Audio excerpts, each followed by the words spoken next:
Donc, du coup, aujourd'hui, on va vous parler de la réponse immunitaire face à l'infection au SARS-CoV-2.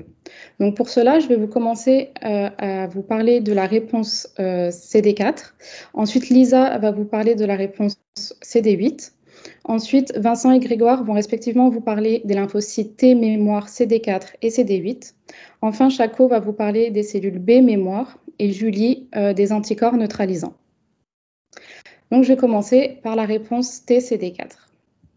Donc, comme vous le savez, les lymphocytes T CD4 jouent un rôle très important dans la réponse immunitaire. Donc, les lymphocytes T CD4 naïfs vont être activés par les cellules présentatrices d'antigènes, comme les cellules dendritiques. Et après cette activation, les lymphocytes T vont pouvoir se différencier en T-helper. Donc, il y a le type TH1 qui est très présent lors des inflammations, mais aussi TH2, TH17. Ils peuvent aussi se différencier en TFH qui vont ensuite interagir avec les lymphocytes B et aussi se différencier en T régulateurs. Donc, les lymphocytes T CD4 sont très importants dans la mise en place du système immunitaire, va activer les lymphocytes T, mais aussi les lymphocytes B, et via la production de cytokines, permettre un recrutement des cellules immunitaires. Lors de l'infection à la COVID-19, on observe une lymphopénie, donc une baisse des lymphocytes T circulants. Donc, comme vous pouvez le voir sur ces graphiques, où sont représentés en bleu les donneurs sains, en orange des patients qui ont développé une forme modérée de la maladie et en rouge des formes sévères, on peut voir qu'il y a une baisse des lymphocytes T totaux, que ce soit en pourcentage ou en nombre absolu. Et lorsqu'on regarde plus précisément les lymphocytes T CD4, on observe qu'il y a une baisse qui est corrélée avec la gravité de la maladie. Donc, les chercheurs ont essayé de phénotyper un peu plus en détail ces lymphocytes T CD4 et ont remarqué qu'il y avait une augmentation de l'expression de marqueurs CD38 et CD69 qui sont des marqueurs d'activation, mais aussi il y a aussi une augmentation des marqueurs de prolifération comme le Ki67 et PD1. Du coup, lors de l'infection à la COVID-19, on observe une diminution des lymphocytes T circulants, mais ces lymphocytes T CD4 sont plus activés et en prolifération. D'autres chercheurs ont essayé de travailler spécifiquement sur les lymphocytes T donc spécifiques au SARS-CoV-2. Donc pour cela, ils ont utilisé la technique des single-cell transcriptomiques. Donc pour cela, ils ont récupéré du sang de patients avec une forme modérée de la maladie, donc ce sont des patients non hospitalisés, et des patients qui ont développé une forme sévère, donc ce sont les patients hospitalisés. Ils ont, à partir du sang, isolé les lymphocytes T CD4 qu'ils ont activés avec des peptides du SARS-CoV-2. Ensuite, ils les ont triés donc, sur la base de marqueurs d'activation et de mémoire pour ensuite faire leur séquencing. En parallèle, ils ont utilisé aussi des donneurs sains pour la COVID-19, mais qui avaient eu plusieurs types d'infections, comme du coronavirus ou encore l'influenza. Donc, pareil, ils ont récupéré, donc ils ont isolé les lymphocytes CD4, ils les ont stimulés avec les peptides de ces différents virus et ils ont aussi fait donc, le séquence. Donc à la fin, ils ont analysé seulement les clusters en fait, de CD4 qui étaient présents seulement sur SARS-CoV-2 pour être sûr de travailler sur des lymphocytes T spécifiques au SARS-CoV-2. Donc à partir de cette analyse, ils ont mis en évidence qu'il y avait une diminution des lymphocytes T CD4 régulateurs chez les patients hospitalisés. Et ils ont aussi mis en évidence des cellules qu'ils ont appelées cytotoxiques TFH. Donc ces cellules sont capables de tuer en fait les lymphocytes B et de diminuer drastiquement la réponse des centres germinatifs. Ils ont aussi mis en évidence qu'il y avait une augmentation de ce qu'ils ont appelé les CD4 cytotoxiques. Ils ont aussi mis en relation la quantité de cellules cytotoxiques TFH en fonction de la quantité d'anticorps produits. Donc, en fait, plus un patient a ces lymphocytes TFH cytotoxiques, moins il y a de production d'anticorps. Ils ont aussi mis en évidence qu'il y a une hétérogénéité dans le profil moléculaire des lymphocytes T CD4 entre patients, ce qui rendait difficile d'avoir vraiment une signature précise des lymphocytes T spécifiques au SARS-CoV-2. Un autre groupe de chercheurs sont intéressés donc, à l'interaction entre les cellules TFH et la production d'anticorps. Donc en fait, dans un état normal, on a les lymphocytes T dits TFH qui vont interagir avec les lymphocytes B, ce qui va amener à la formation de centres germinatifs. Et c'est le lieu où les lymphocytes B vont pouvoir produire les anticorps. Donc, cette équipe a eu accès à des rates de patients décédés de la COVID-19, donc ce sont des formes très graves. Et par coupe histologique, ils ont pu mettre en évidence qu'il n'y avait pas de centre germinatif chez ces patients. Donc, leur hypothèse a été que lors de l'infection à la COVID-19, il y avait une réponse dite TH1, et cette réponse TH1 induisait une augmentation de la cytokine TNF-alpha qui venait bloquer les cellules TFH et du coup empêcher la formation de centres germinatifs. Cette équipe a donc suggéré de traiter les patients atteints d'une forme sévère avec un anti-TNF pour bloquer la réponse TF1 bloquer la réponse TH1, permettre au TFH de pouvoir fonctionner normalement et former ces centres germinatifs. Enfin, une autre équipe s'est aussi intéressée aux lymphocytes T spécifiques au SARS-CoV-2. Donc, eux, ils ont récupéré du sang de patients atteints de la COVID-19 et aussi des donneurs sains qui n'ont jamais été exposés à la COVID-19. En fait, c'est du sang qui a été récupéré avant 2019. Donc, ils n'ont jamais été exposés à la COVID-19. Ils ont isolé les lymphocytes T. Ils ont pu voir que chez les patients atteints de la COVID-19, 100% des lymphocytes T CD4 étaient réactifs aux épitopes du SARS-CoV-2. Ils ont aussi mis en évidence que chez les patients qui n'ont jamais été exposés à la COVID-19, 50% des lymphocytes T CD4 répondaient aux épitopes du SARS-CoV-2. Ainsi, ils ont pu mettre en évidence qu'il y avait une cross-réactivité dans la réponse T entre le SARS-CoV-2 et les différents coronavirus connus. Donc sur la droite, vous avez un graphique récapitulatif qui montre le pourcentage d'individus qui ont une réponse T, une réponse B avec la production d'anticorps et la formation de centres germinatifs selon leur exposition à la COVID-19. Donc, on peut voir que les personnes qui sont malades de la COVID-19, qui soient asymptomatiques avec des formes modérées ou sévères, ont tous une réponse lymphocytaire, une réponse T, pardon.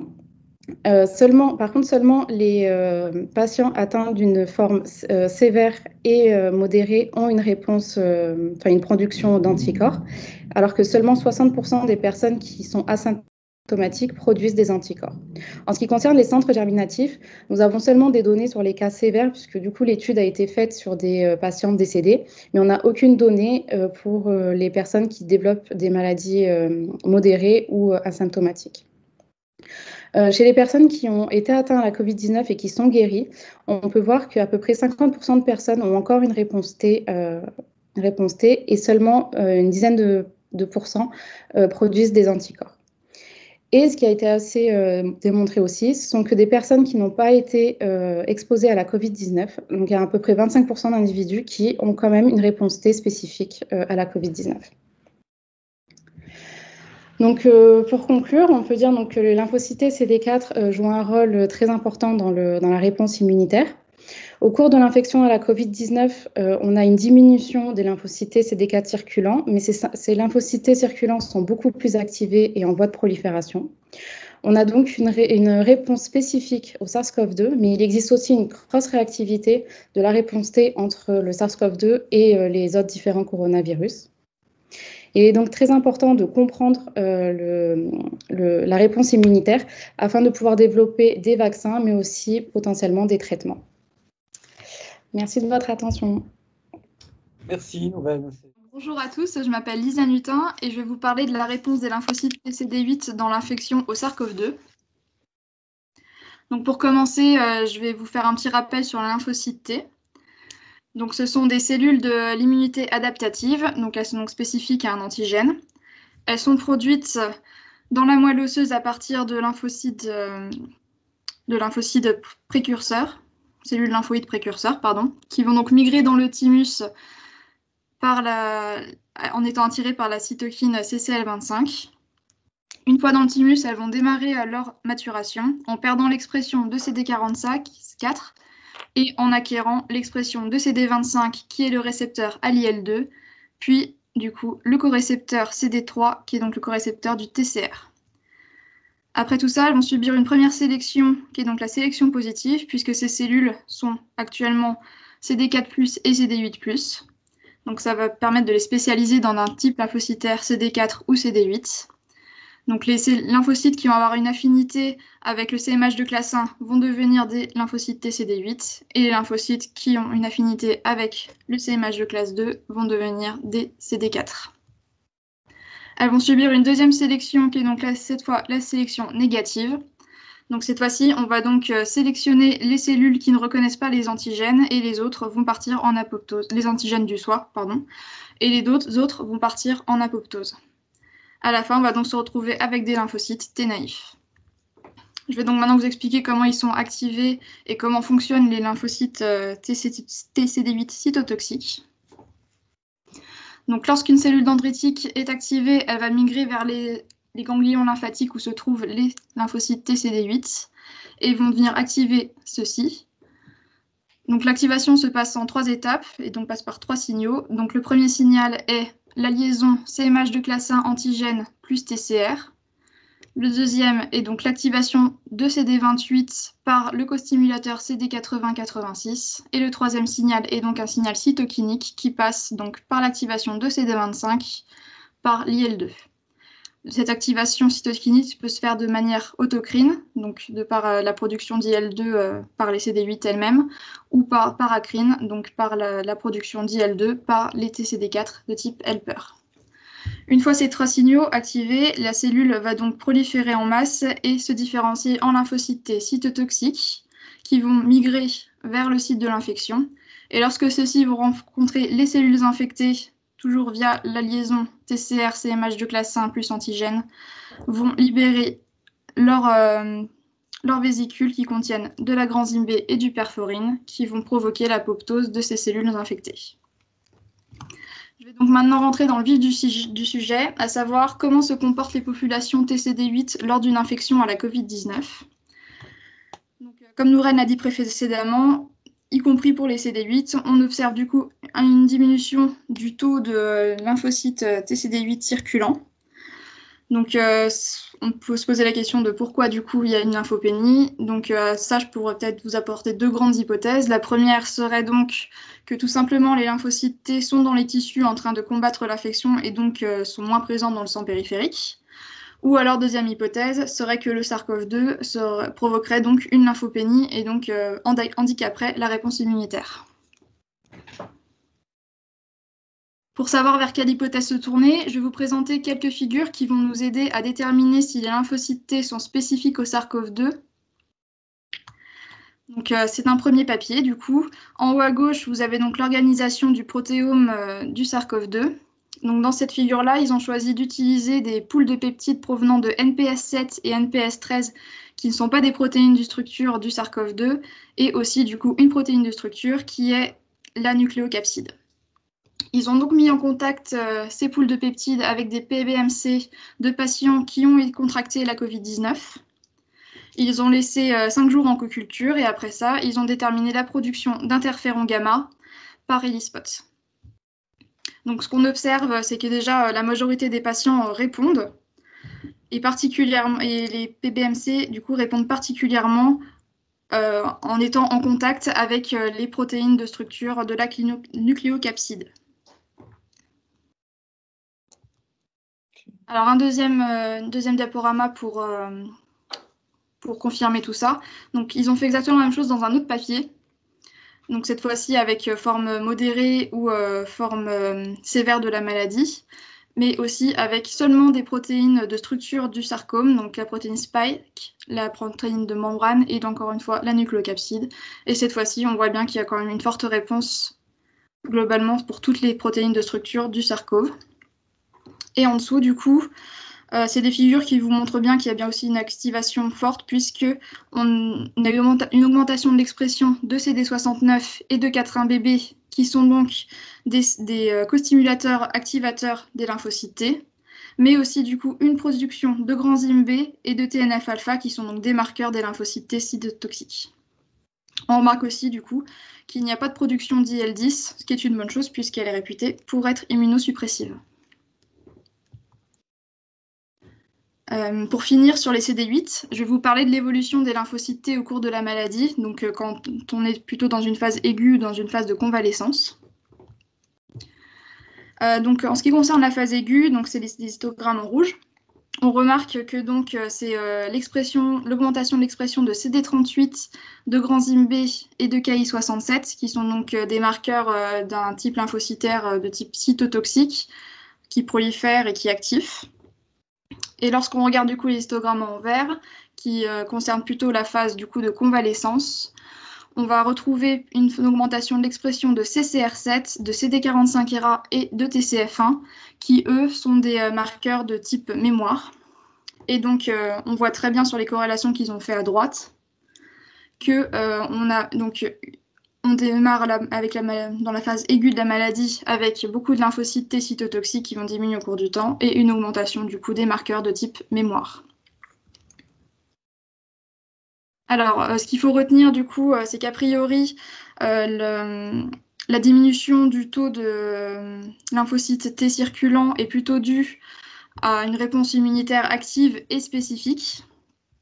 Donc, est particulièrement spécifique des protéines de structure du SARS-CoV-2.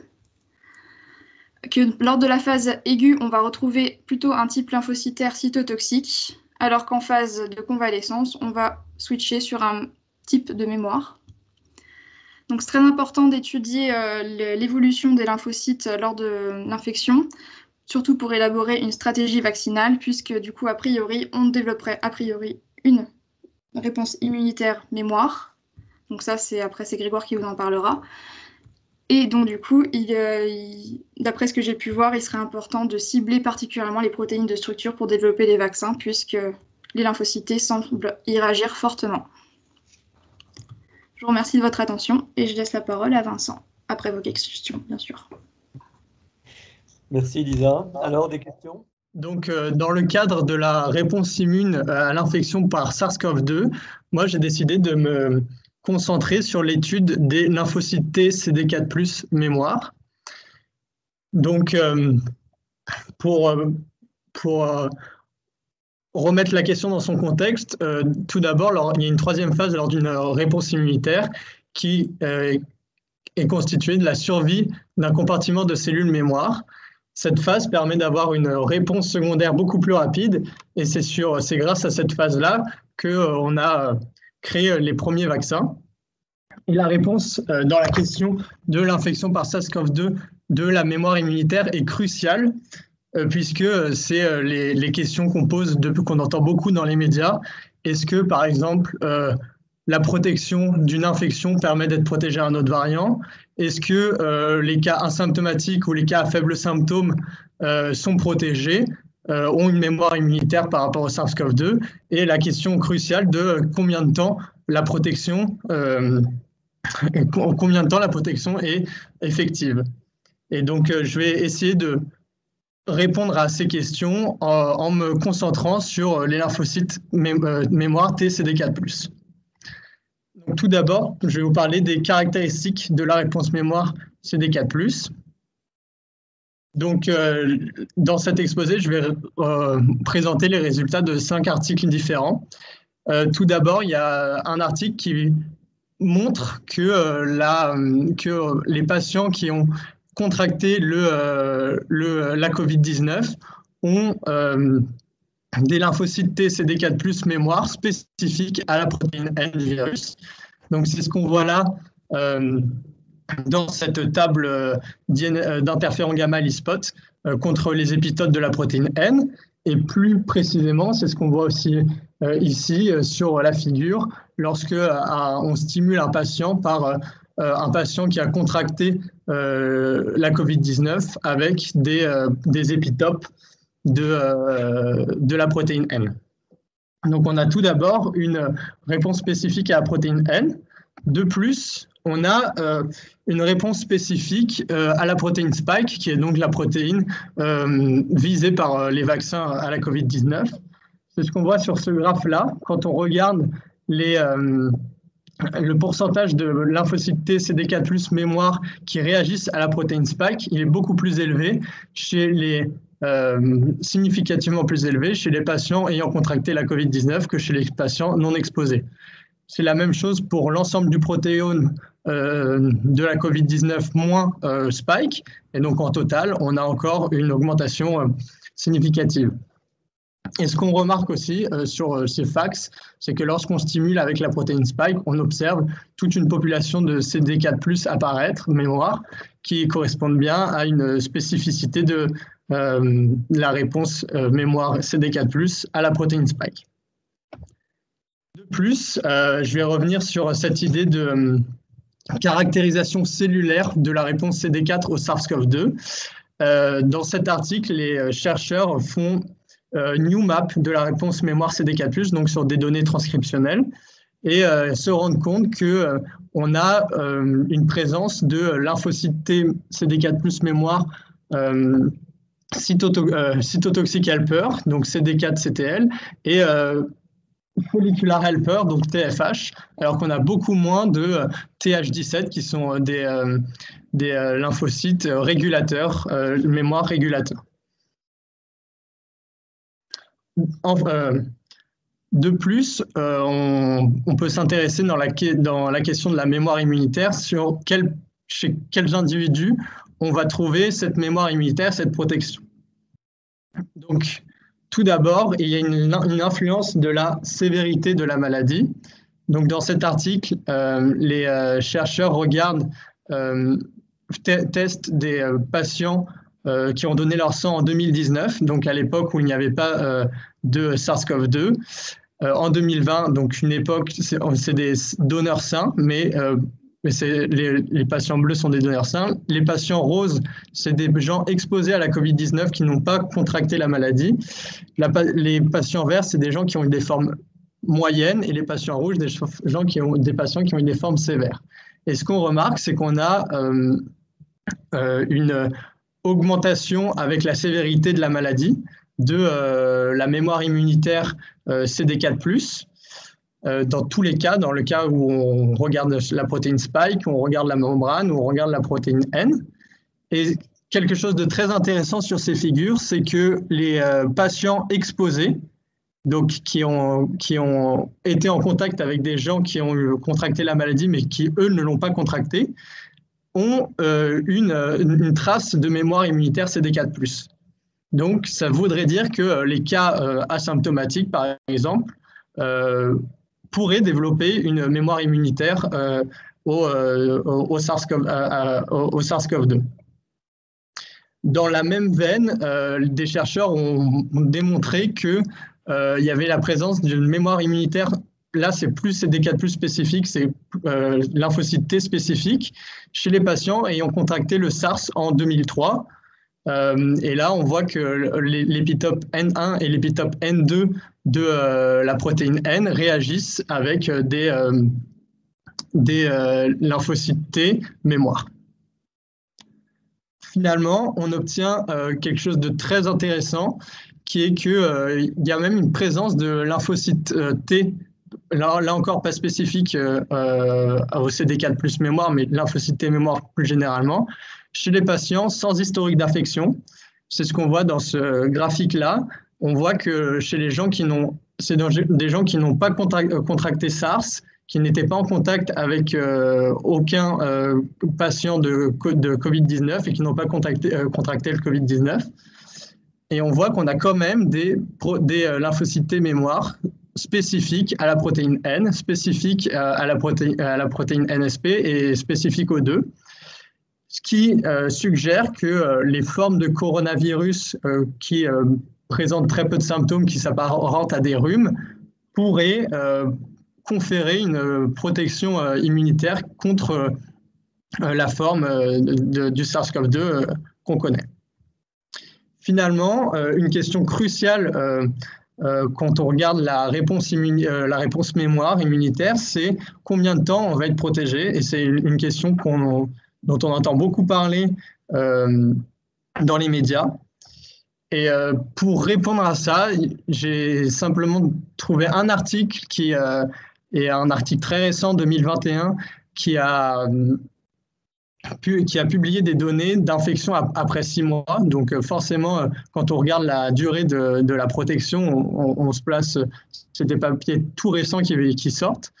Et ce dont ils se sont rendus compte, c'est que la protection lymphocyte T CD4+ mémoire avait un temps de demi-vie de 3 à 5 mois et que 92% des patients après 6 mois, présentent encore des lymphocytes T CD4+ spécifiques. Donc ici, on a spécifique à la protéine spike et on a plus généralement spécifique au SARS-CoV-2. Donc ce qu'on a vu dans cet exposé, c'est qu'on avait la présence d'une mémoire immunitaire CD4+, que cette mémoire immunitaire était spécifique à certaines protéines, certains épitopes du SARS-CoV-2, qu'on avait cette mémoire immunitaire qu'on observait une mémoire immunitaire dans les cas asymptomatiques et les cas exposés, mais qu'elle était moins forte que dans les cas sévères et dans les cas moyens, et que la cinétique de la mémoire CD4+ était... on commençait à avoir des résultats sur la cinétique de la mémoire CD4+, mais on ne peut pas encore dire combien de temps la protection va durer. C'est seulement les premiers résultats de l'étude. Merci de m'avoir écouté. Merci Vincent. Donc, pour continuer sur la réponse immune face au SARS-CoV-2, moi je vais vous parler des TCD8 mémoire.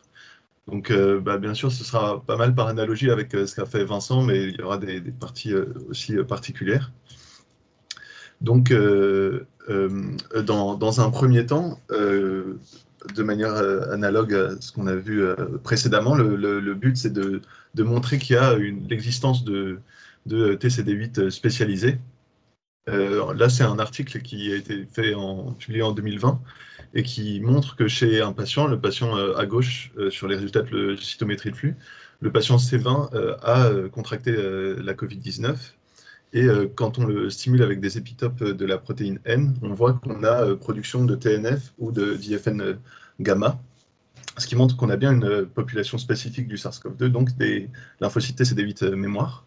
De manière générale, là, ça a été fait sur un certain nombre de patients. À droite, on a un diagramme pour justement différents patients pour montrer que ça a été montré dans un nombre conséquent de patients.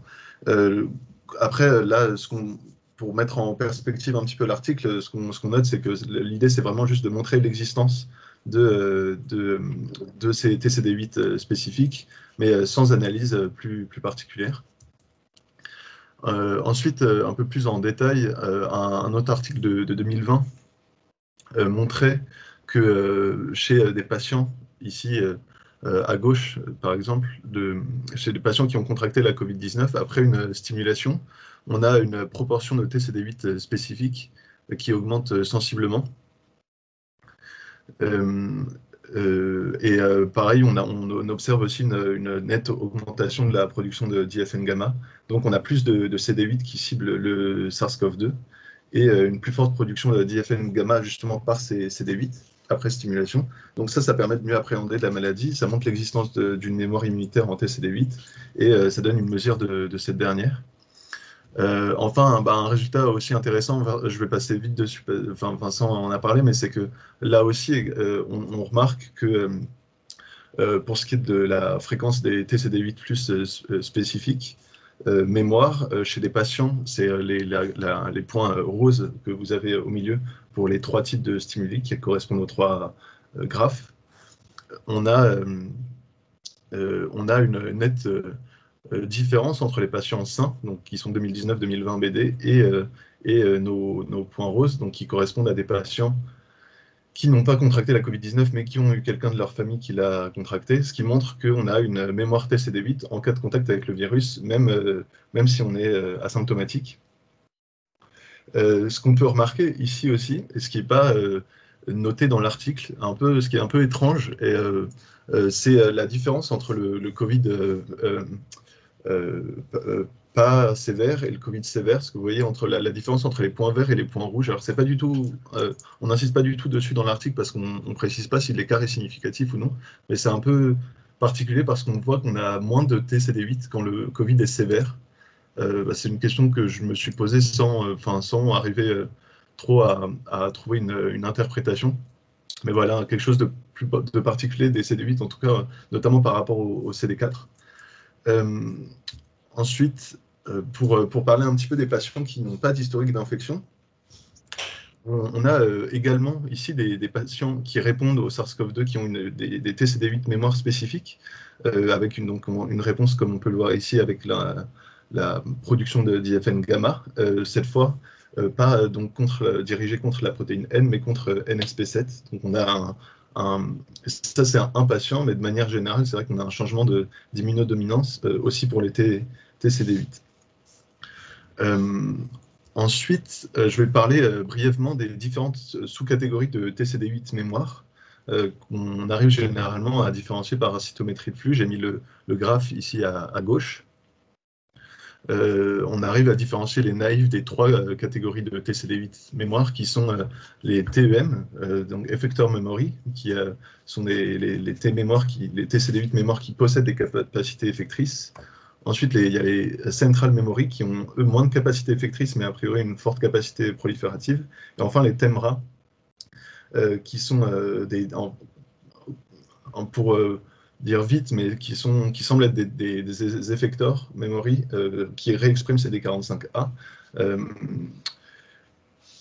Dans la littérature, j'ai l'impression qu'on met un peu les deux dans le même sac et pour pouvoir mieux les comparer au Central Memory. Et a priori, les flèches rouges que j'ai mises ici représentent un peu la flèche du temps, dans le sens où, par exemple, les TCM semblent être un état intermédiaire de différenciation entre T naïf et Effector Memory. Et les TEMRA, eux, semblent être l'état le plus différencié, donc après le stade Effector Memory. Maintenant, je vais pouvoir en parler un peu pendant et après l'infection de ces sous-populations.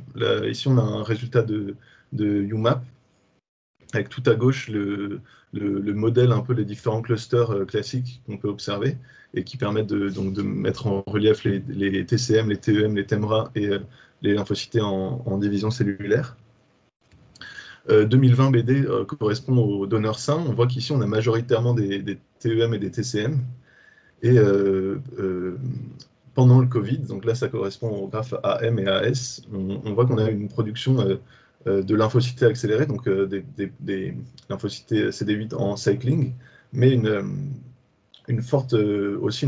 plus forte proportion de TEM, ce qui va un peu dans le sens de ce que je disais auparavant sur la flèche du temps, dans le sens où on observe bien que les TCM, une fois que pour combattre l'infection, vont se différencier en T-effecteur mémoire. Et après, pour ce qui est de la convalescence, là encore, ça correspond à ce qu'on disait sur la flèche du temps, c'est qu'une fois que l'infection est terminée, on n'a plus de production de TEM par les TCM, mais ces derniers, ces premiers, les effecteurs memory, vont se différencier en TEMRA. C'est pourquoi on a une population de TEMRA aussi importante ici.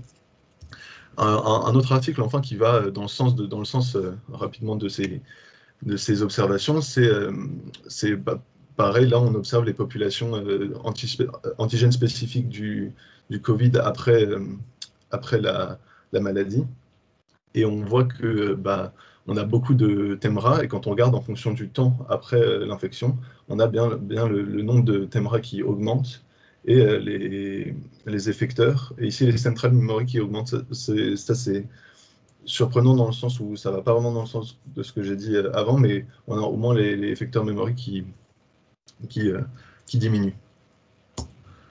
Enfin, pour conclure, donc la mémoire T contre le SARS-CoV-2, on a montré qu'elle existait, qu'il y avait bien une réponse spécifique une fois qu'un patient avait été infecté. Elle dure dans le temps, on a une demi-vie de 3 à 5 mois pour les TCD4, comme ce qui a été dit par Vincent, et de 4 à 6 mois pour les TCD8. Et on a même une mémoire immunitaire chez les patients à faibles symptômes ou asymptomatiques, comme on a vu pour les patients dont un membre de la famille avait été infecté. Enfin, ce qu'on peut constater aussi, c'est que les études actuelles demeurent néanmoins des observations d'existence d'une mémoire plus que des analyses, enfin semblent être des observations plus que des analyses précises de cette dernière. Il y a encore énormément de perspectives d'études qui s'offrent à nous, notamment par exemple l'évolution plus spécifique des sous-populations de TCD8 pendant et après l'infection au cours du temps, avec différents checkpoints. Enfin, on peut aussi, on pourrait un peu plus s'intéresser aux cellules dendritiques et à la communication entre les cellules dendritiques et les lymphocytes T mémoire ou naïfs spécifiques du SARS-CoV-2. Voilà, donc je vous remercie pour votre attention. Merci Grégoire. So my presentation is about B-cell memory in convalescent COVID-19 patients. I will start with a little introduction about generation of B cells and long-lived plasma cells. Long-lived plasma cells and memory B cells are generated from the naive B cells is a primary response to antigen in two consecutive phases.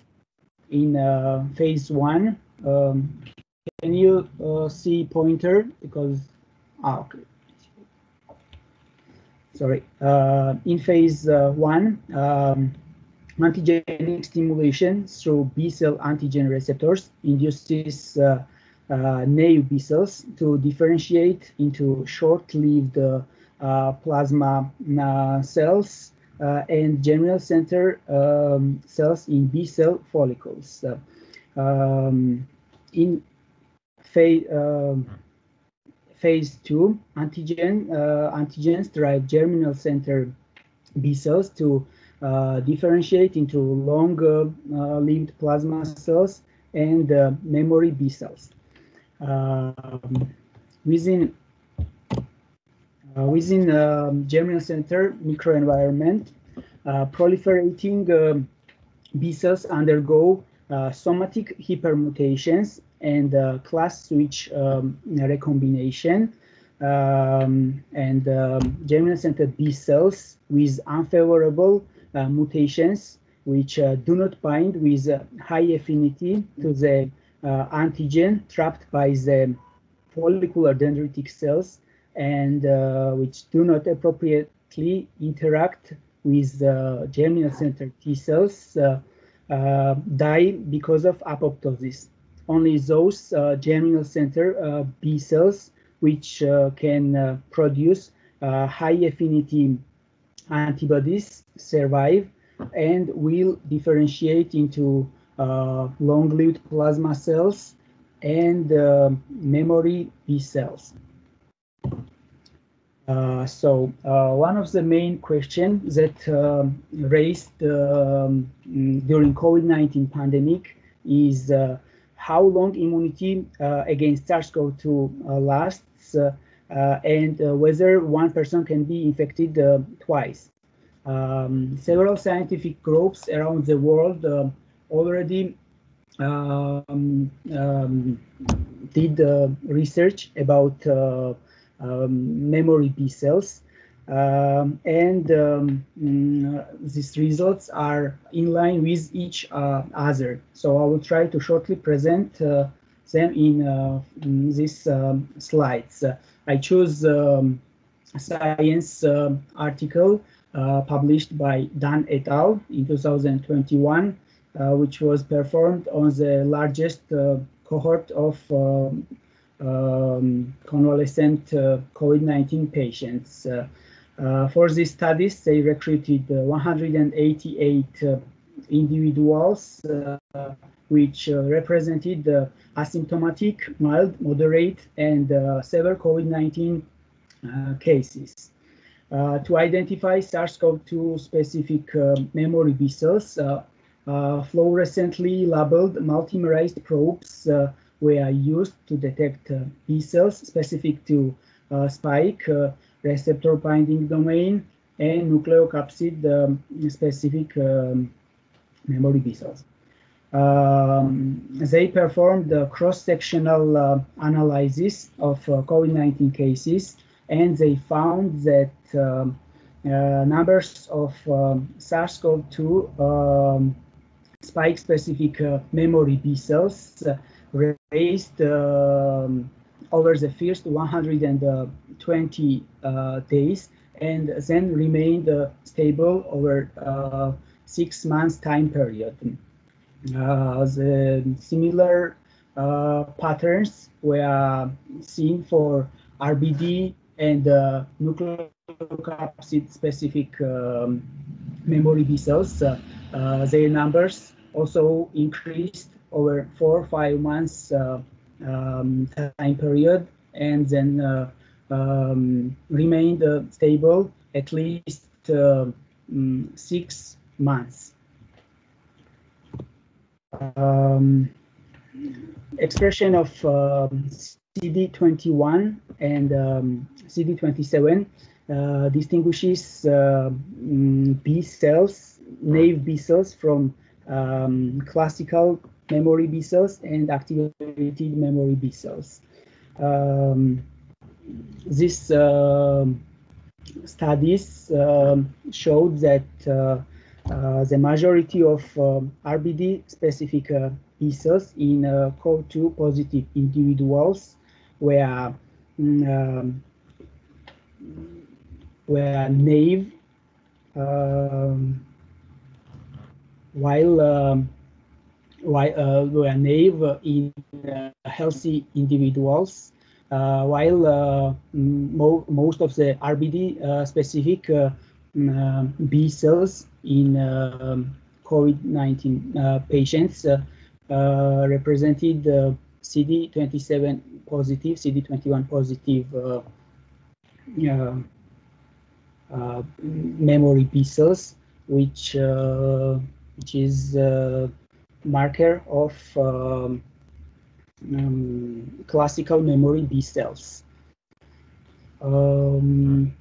Another characteristic of antiviral memory B cell function is the expression of T-BET.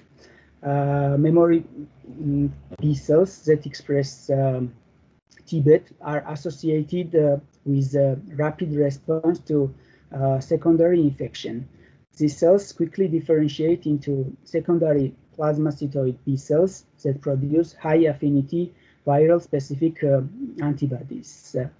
Given data here clearly demonstrates that that number of T-BET positive RBD specific memory B cells in CoV-2 positive individuals were significantly higher than in healthy individuals at both time points, at earlier and at 3 months post-infection.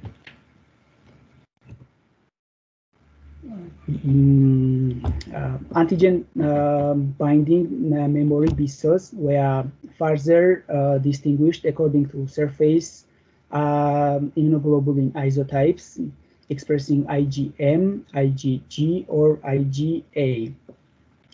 After 20 to 60 days post-symptom onset, IgM and IgG memory B cells were both similarly represented, but after 6 months, IgM positive memory B cells cell numbers declined, and IgG positive spike-specific memory B cells dominated over 6 months time period. IgA positive memory B cells were low and stable over 8 months period. So this graph shows it's a similar pattern where seen for RBD and nucleocapsid specific memory B cells. Here again, dominant isotype of memory B cell is IgG. Here again, we see that IgA positive memory B cell numbers are very low, but we can't exclude that these cells probably stay in mucosal tissues, and that's why we can detect their high numbers in blood. To sum up, spike, RBD, and nucleocapsid-specific memory B cells were detected in all patients with a history of COVID-19. SARS-CoV-2 specific memory B cell numbers were higher in hospitalized patients. Spike, RBD, and nucleocapsid-specific memory B cell numbers increased over 6 months period. Most of the RBD-specific IgG positive memory B cells expressed the CD27 surface marker, which is associated with higher numbers of somatic hypermutations and higher proliferation rates. The numbers of IgG positive memory B cells also correlated with the follicular helper cell numbers, suggesting prolonged germinal center activity and long-lived memory. Thus, we can conclude that development of B cell memory to SARS-CoV-2 is robust and is likely long-lasting.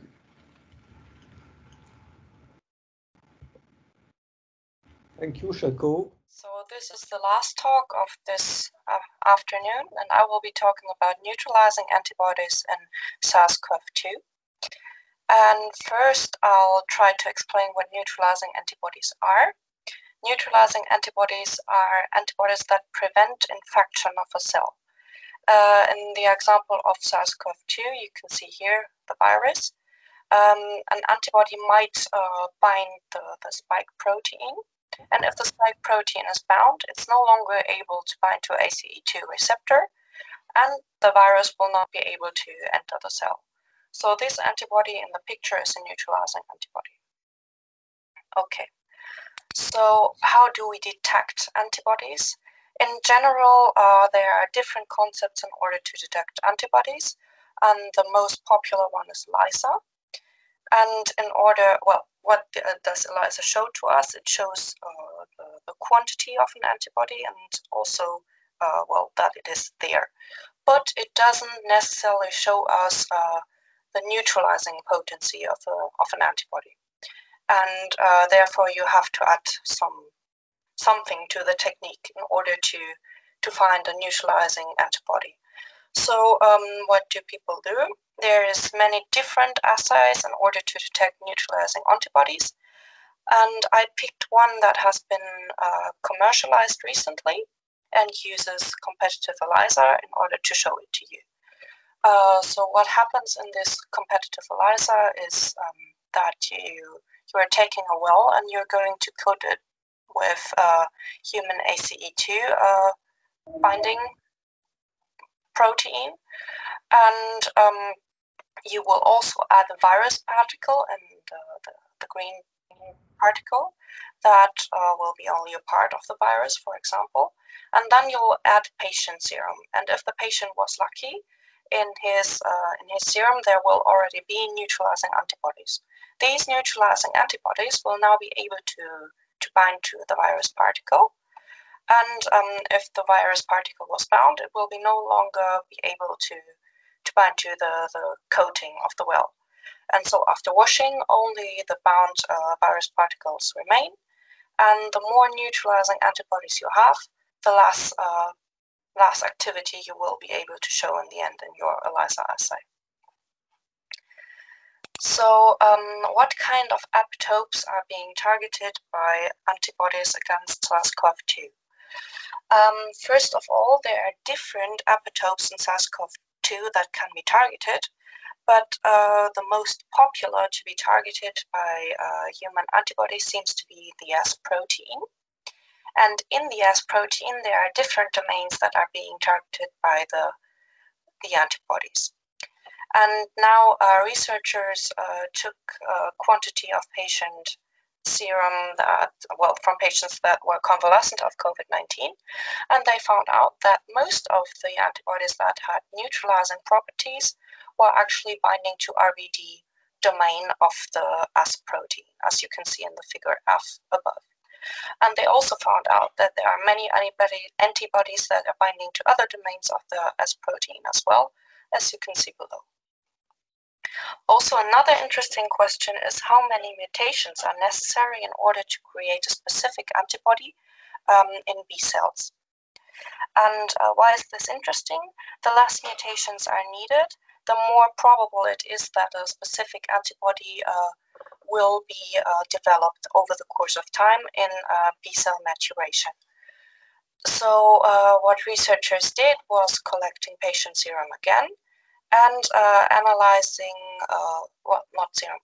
they analyzed the genetic motifs of B cells in patients, and they found out that the neutralizing antibodies were almost identical to the germline antibodies.